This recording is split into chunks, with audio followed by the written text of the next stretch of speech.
안녕하세요. 대구부동산 스터디입니다. 특별 브리핑 해봅니다. 아침에 눈을 떴는데 댓글이 있었어요. 아주 자주 볼 수 있는 문구인데 순간 화가 치밀어 올랐습니다. 열대야 때문에 씨름했거든요. 본 내용 바로 시작합니다. 이런 말씀 죄송한데 이건 정말 아니죠. 무주택 서민 다 죽는다는 그 멘트 정말일까요?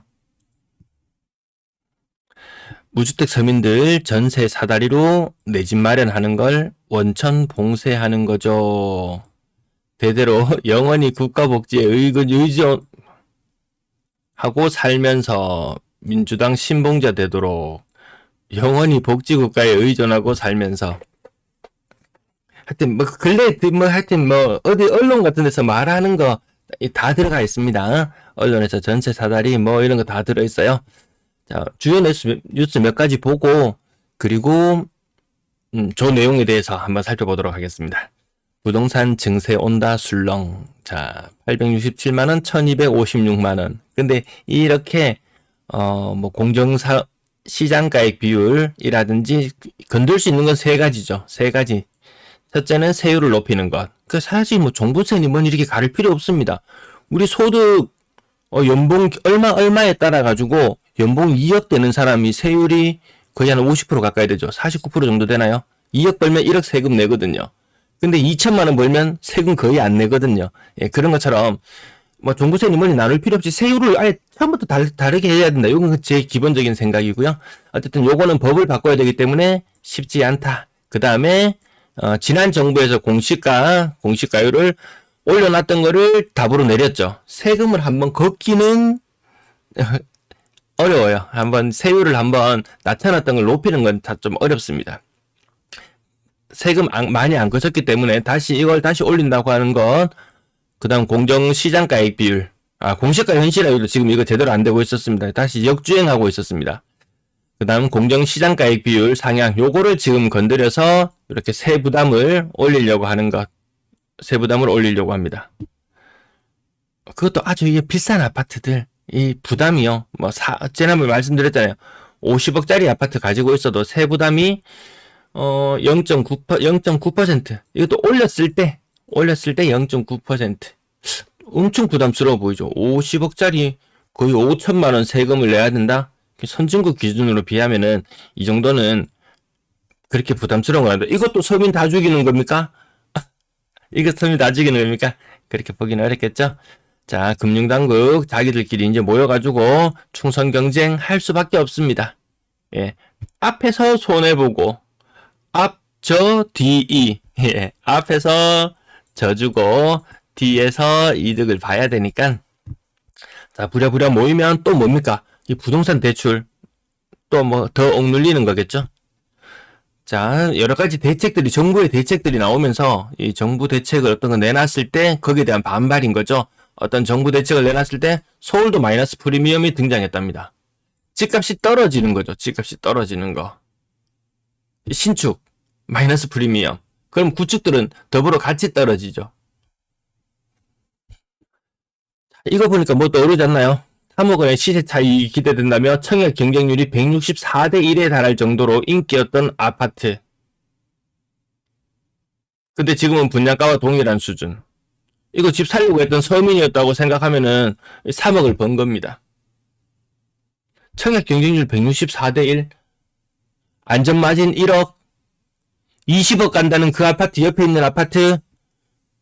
비슷하지 않습니까? 느낌 비슷하지 않습니까?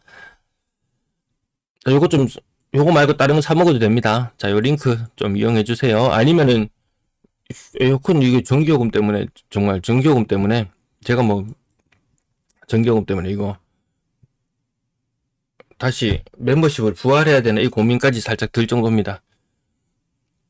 자, 다시 한번 가지고 가봅니다. 무주택 서민들 전세 사다리로 내 집 마련하는 걸 원천 봉쇄하는 거죠.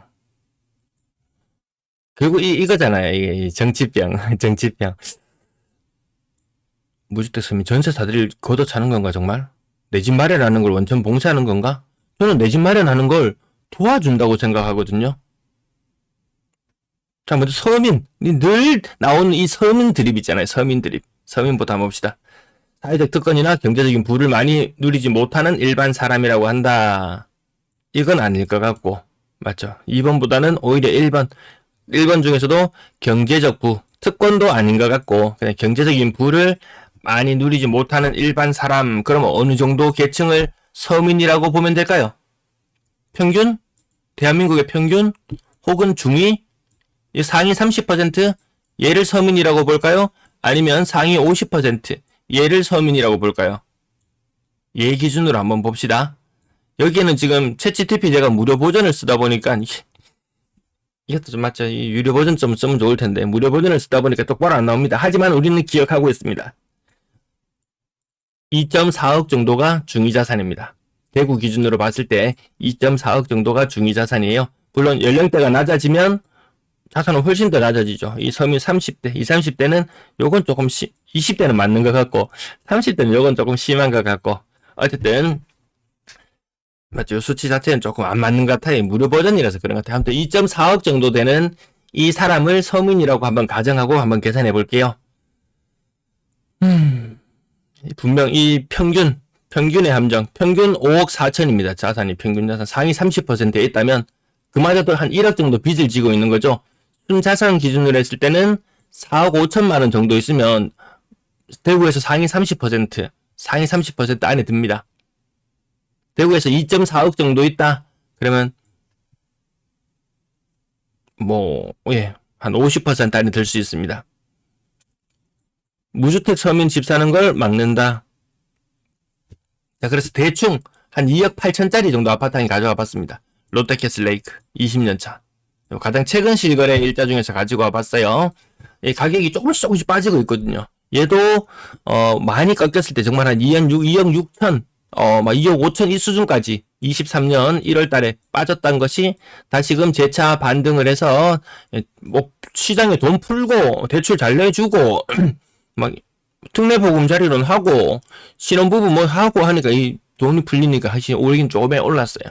그랬던 것이 최근에 상승분을 거의 다 반납해버렸거든요. 이게 동양 서양 이런 차이도 있지만 이 3억대 이하의 아파트들이 가격이 일반적으로 서서히 빠지고 있는 것을 우리는 매일 실거래 가격을 통해서 살펴보잖아요. 제가 특정 동양 남양 가려가지고 하려는 거 아닙니다. 근래 들어서 가격이 또 조금씩 빠지고 있다는 거 계속 보셨잖아요. 자, 그런 걸 기반으로 내용을 한번 다시 확인해보면, 자, 요런 곳에 전세를 살려고 하면, 이 무주택 서민들, 이 버팀목 대출이라는 게 있잖아요.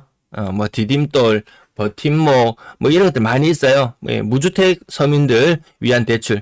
평균 금리는 한 3% 정도 잡으면 될 것 같습니다. 시중 우리 은행에서 대출 받으려고 그러면 4.5% 그 이상을 생각해야 되거든요. 근데 확실히 이런 사람들한테 정책 자금이라고 해서 혜택을 줍니다. 혜택을 줘요. 근데 이 혜택을 주는 것마저 집값 올리는 불쏘시개로 사용하고 있으니까 이 정책 자금을 근래에 많이 줄이려고 하죠. 그 다음은 요건 또 금리가 더 낮습니다. 월세 버팀목 여기 중에서도 요건 전세 부분이고 요거 월세 부분을 보면 또 금리가 더 낮아요. 2억 8천짜리 아파트. 근래 들어서 가격이 2억 8,500. 3억을 넘어갔던 요런 시절에서 한창 뛰었을 때는 거의 5억에 근접할 정도로 뛰었을 때. 이때가 정말 맞죠? 이 어느 정부 시절인가요? 문재인 정부 시절. 이 코로나 시기. 돈이 다 같이 막 풀리던 시기. 좀 소상공인도 살리고 좀 하고 하라고 좀 활성화되고 하라고 풀었던 돈들이 부동산으로 다 흘러갔죠. 결국 문재인의 실책이죠.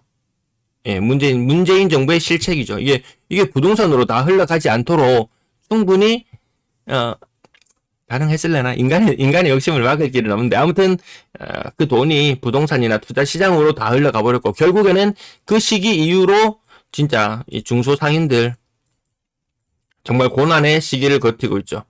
이 정권의 책임 아니다. 그거 전부 다 빚내갖고 집 살려고 해가지고 지금 이자 갖고 있는 그 사람들이 잘못이다 라고 이야기할 수도 있겠지만, 저는 요 사람이 잘못이라고 생각합니다.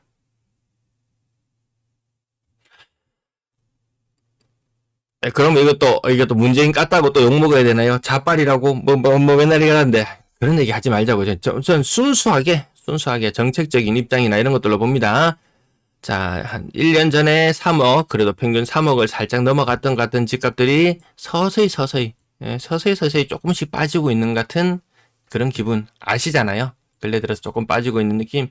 야, 이게 1,000만원, 2,000만원 가격이 예를 들어 3억 2천짜리가 2억 8천이 되었다. 4천만원 떨어졌다. 4천만원. 자, 이게 이 서민들을 얼마나 유의하는 건지 한번 볼까요? 네, 이 롯데캐슬 아파트의 전세 가격은 1억 9천, 뭐 2억 1천 정도 그 정도라고 보고요. 월세는 70만원 정도입니다. 자, 2억 전세금 2억을 풀로 이 서민층이 정책자금 대출 받아서 1년에 부담해야 되는 비용은 한 600만원 정도 되네요. 600만원. 자, 월세로 살면 70만원. 뭐 보증금 떼고 요것도 월세도 지원받을 수 있으니까 이자율 싸게 지원받을 수 있으니까요. 아무튼 그 빼놓고 70만원에서 840만원. 이건 좀 차이 많이 나네요. 600만원을 부담해야 되나 아니면 840만원을 부담해야 되냐. 이걸 이렇게 계산하니까 좀 애매해졌어요. 요거를 0.045 일반 대출 금리하고 그래 요 월세 가격하고 비교해야 조금 더 맞지 싶은데 제가 통상 계산해 봤을 때 월세로 산다는 것은 전세로 산다는 것보다 비용이 10%에서 20% 정도 더 비쌉니다. 1년에 부담이 600만원 부담해야 되는 것을 이거 뭐 840만원, 요 격자 좀 쳤는데 뭐 800만원이라고 해봅시다. 800만원. 800만원. 1년에 서민이 200만원이나 더 부담해야 됩니다. 200만원이나. 와, 200만원이나 더 부담해야 됩니다. 자, 이것 때문에 집 못 살까요? 아니죠. 네, 3.2억 정도 하는 집값이 2.8억 수준으로 떨어졌다고 가정해 봅시다. 이 4천만원이거든요. 아니, 집값 4천만원 떨어지는 게 이게 진짜 서민을 위한 거 아닌가요? 진짜 무주택 서민을 위한 거 아닌가요? 200만원씩 4천만원이면 20년 세월입니다. 물론 이자 비율 같은 거 계산하지 말고 단순히 계산했을 때 이 무주택 서민층의 20년 세월을 벌어준 겁니다. 사람들은 전세가 공짜인지 아는 사람들이 종종 있어요. 전세 공짜 아니거든요. 다만 월세보다 비용이 조금 저렴하다는 것, 저렴하게 치인다는 거죠. 왜? 그만큼 목돈을 묶어놓고 있어야 되기 때문에 그에 따른 기회비용의 상실이나 이런 것들까지 생각해 봐야 되기 때문에 그것이 정말 손해인가?